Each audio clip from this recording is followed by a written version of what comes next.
VAT শব্দটার পুরো নাম হলো ভ্যালু অ্যাডেড ট্যাক্স। বাংলায় বললে মূল্য সংযোজন কর।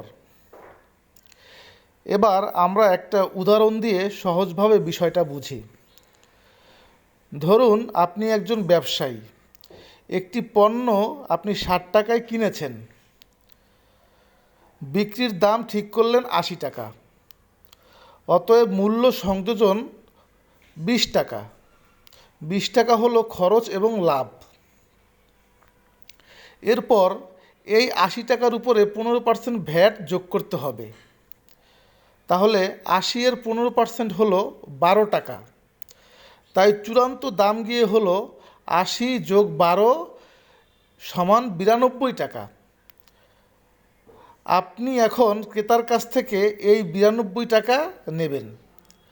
৮০ টাকা আপনি নিজের জন্য রাখবেন আর বাকি ১২ টাকা সরকারকে জমা দিয়ে দেবেন। একটা জিনিস লক্ষ্য করুন, ক্রয় মূল্য বা কিনেছিলেন ৬০ টাকায়, মূল্য সংযোজন করেছেন ২০ টাকা এবং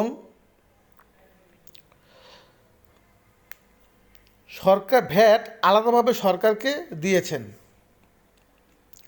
অর্থাৎ ব্যবসায়ী নিজের খরচ প্লাস লাভ ঠিকই নিয়েছেন। তাই চূড়ান্ত ভোক্তা ভ্যাট দিয়েই পণ্য কিনেছে।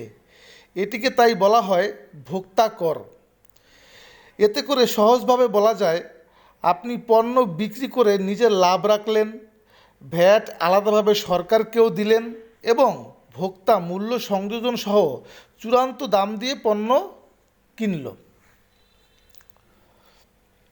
এবার একটা বিশেষ কথা বলি, সেটা হলো ভ্যাট হলো বহু স্তর বিশিষ্ট কর।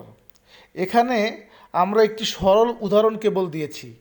অতএব বিভিন্ন স্তরের ব্যবসায়ীরা কিভাবে ভ্যাট আদায় করে, কতটুকু ভ্যাট আদায় করে, আবার কতটুকু সরকারকে দেয়, কতটুকু নিজে রাখে বা সমন্বয় করে, সেটি আমরা আমার চ্যানেলের পরবর্তী অধ্যায়ে বিস্তারিত আলোচনা করব।